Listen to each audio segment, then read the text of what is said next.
रोज़ रोज़ का वही खाना, दाल चावल रोटी सब्जी, यही सब खा के हम लोगों का जो मुंह का टेस्ट होता है वो ख़राब हो गया था बिल्कुल ही। तो मैंने सोचा कि क्यों ना एक हफ्ते में हर कोई बदल बदल, कितनी सारी रेसिपीज़ होती हैं, सारी नई नई रेसिपी ट्राई करना चाहिए और बनाते भी रहना चाहिए। तो स्वाद भी अच्छा लगता है और अच्छा भी लगता है बनाने में। तो यहाँ पे नमस्ते, मैं मेरी ओर से आप सभी को, और आप सभी कैसे हैं।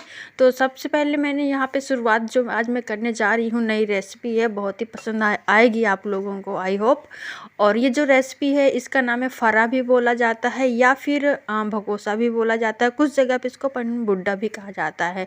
तो आप लोगों के यहाँ पे क्या कहते हैं ज़रूर बताइएगा। वैसे हमारे यहाँ पे इसको भगोसा और पनबुड्डा दोनों ही बोले जाते हैं। तो बहुत ही इजी रेसिपी होती, बहुत सिंपल और बहुत ही कम टाइम में बन के तैयार भी हो जाती है। तो यहाँ पे जो आप चने की दाल देख रहे हैं, इससे पहले मैंने आपके साथ शेयर किया था पालक और चने की दाल की जो पकौड़ी बनाई थी। तो मैं इसको ज़्यादा भिगा दी थी तो ये दाल बच गई थी। तो मुझे लगा अभी इसका मैं क्या करूँगी। कढ़ी भी वैसे बना सकती थी लेकिन कढ़ी मुझे थोड़ा सही नहीं लगा। तो मुझे लगा क्यों नहीं इसके जो फरा होते हैं वो बना लिए जाएं, क्योंकि कढ़ी तो हम खाते रहते हैं पर फरा का जो टाइम होता है मोस्टली आप देखेंगे जो करवा चौथ होता है उसमें ये रेसिपी बनाई जाती है।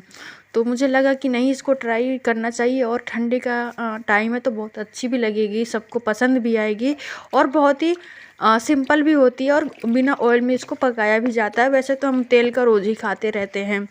तो इसको मैंने अच्छे से सिलबट्टा में पीसा था, मिक्सी में नहीं पीसा था, क्योंकि मिक्सी में तो हम हमेशा पीसते ही रहते हैं। सिलबट्टा वाला जो स्वाद आता है वो मिक्सी में नहीं मिलता है। तो मैंने इसको अच्छे से पीस लिया था सिलबट्टे पर और उसमें उसी के साथ साथ मिर्च मसाला जो भी मुझे डालना था सब मैंने इसमें डाल दिया था। मिर्च मसाले तो मैंने नहीं डाले थे, बस हरी मिर्च लहसुन अदरक ये डाले थे, मसाले बाद में डाले थे जो मेरे पास पिसे हुए थे।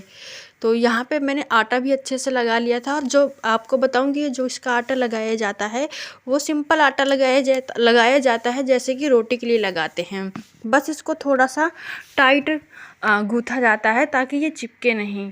तो जैसा आप देख पा रहे होंगे यहाँ पे मैंने बस अपना काम को आसान करने के लिए मैंने फटाफट इसको चाकू से जितनी मुझे लोइयाँ चाहिए थी उतनी मैंने उसी साइज़ में काट के रख लिया था और इसके छोटी छोटी जो लोइयाँ होती हैं वो बना के रख लिया था ताकि मेरा काम बहुत ही आसान हो जाए।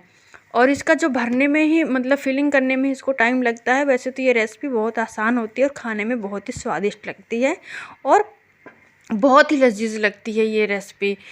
तो इसको सबसे पहले गोल गोल बेल के, जैसे रोटी जितनी शेप रोटियां होती हैं सेम वैसे ही बेला जाता है और ज़्यादा पतला भी नहीं करेंगे इसको, थोड़ी सी इसको मोटा ही बेला जाता है ताकि जब हम इसको भरें, जो चने की दाल की पिठी होती है उसको भरें तो ये फटे नहीं।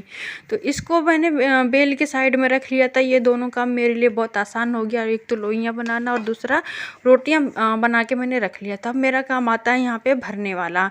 तो बस चम्मच से मैंने जितना मुझे चाहिए था उठा उठा के मैंने 1 चम्मच 1.5 चम्मच इसमें भरना शुरू कर दिया था। और सब आपको यहाँ पे एक चीज़ बताऊँ, इसको बनाने के लिए सबसे पहले हमें गर्म पानी तैयार करना होता है। एक बड़ा सा बर्तन ले लेना होता है और उसमें पानी ज़्यादा ही डालना होता है ताकि जब ये फरा हम उसमें डालते हैं तो ये ऊपर आते हैं। तो इनको अच्छे से पकने के लिए स्टीम ना ही उसमें बॉईल किया जाता है, तो पानी को अच्छे से उबालना पड़ता है। और हाँ, यहाँ पर मुझे एक बात ये अच्छी लगी कि इसके साथ साथ मुझे कुछ अलग से कोई सब्जी दाल कह लीजिए वो नहीं तैयार करना पड़ा। तो ये मेरे लिए बहुत आसान हो गया कि मुझे एक ही रेसिपी से मेरा काम हो जाएगा। कोई टेंशन नहीं रहेगी कि 2-2 3-3 खाना साथ में या रेसिपी मैं बनाऊं, क्योंकि यही इतना हैवी होता है। इसी को खा के पेट पूरा अच्छे से भर जाता है और एकदम लगता भी कि हाँ, हमने दाल चावल रोटी ही खाया है।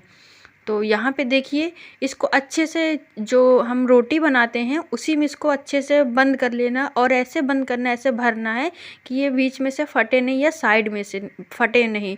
और सबसे ज़्यादा ज़रूरी बात का ध्यान रखना है कि ये जब आप भरेंगे तो इसमें हल्का किनारी साइड में जो होती है कॉर्नर साइड में, उसमें आप पानी लगा लीजिए। पानी लगा कर क्या होता है कि ये अच्छे से चिपक जाता है और जब आप पानी में डालेंगे बॉईल करने के लिए तो उसमें ये फटता भी नहीं, इसकी जो पीठी होती है वो नहीं निकलती है, तो अच्छे से बाइंडिंग हो जाती है, बंध जाती है ये।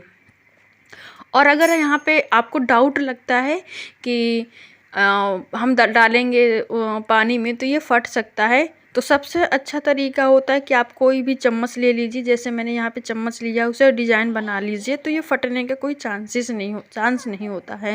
और देखिए मैं यहाँ पे आपको लोगों को दिखा भी रही हूँ कि अच्छे से ये बॉईल हो गया है। और ये जो बॉईल वाला पार्ट था उसकी वीडियो मैं बना नहीं पाई हूँ, क्योंकि मेरा बेटा आ गया था तो उसने फ़ोन ले लिया था। मैंने उससे बहुत मांगा, बहुत रिक्वेस्ट की, पर उसने नहीं दिया। होता है ना बच्चों को, अगर भले ही उनको कुछ ना करना हो, ना पसंद आए, लेकिन अगर वो बड़ों को ज़रूरत है तो वो खुद ही सोचेंगे नहीं इस टाइम पे हम नहीं देंगे, और हम ही अपने पास रखेंगे, देखेंगे, या फिर जैसे भी। तो ये होता है बच्चों की मनमानी।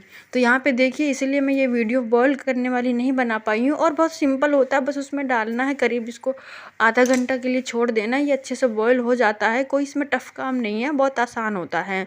और अच्छे से ये पक गए थे, तो आधा घंटे बाद मैंने इसको निकाला, तो ये देखिए कितने अच्छे से पक गए हैं, कोई बीच में से फटे नहीं है, क्योंकि चम्मच से होता है ना, अच्छा सा डिज़ाइन बन जाता है और उससे अच्छे से बंध जाते हैं।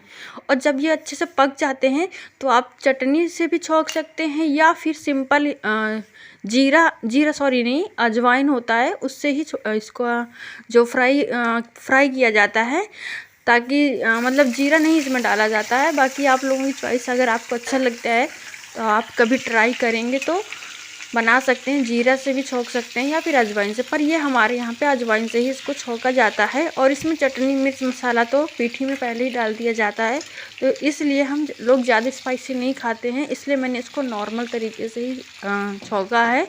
अब इसको चाय के साथ खा सकते हैं, या फिर कोई मीठी चटनी, खट्टी चटनी हो, तीखी चटनी के साथ भी खाया जा सकता है।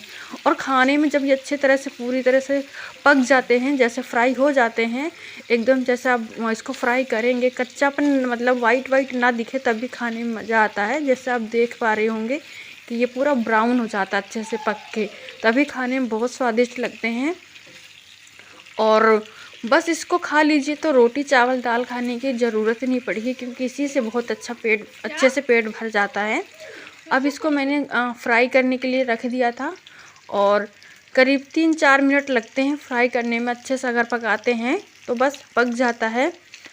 और ये छोटी सी मेरी आज की वीडियो है, आप लोगों को कैसी लगती है कमेंट में बताइएगा, और चैनल को सब्सक्राइब करना बिल्कुल मत भूलिएगा। और मिलेंगे नेक्स्ट रेसिपी में। ओके।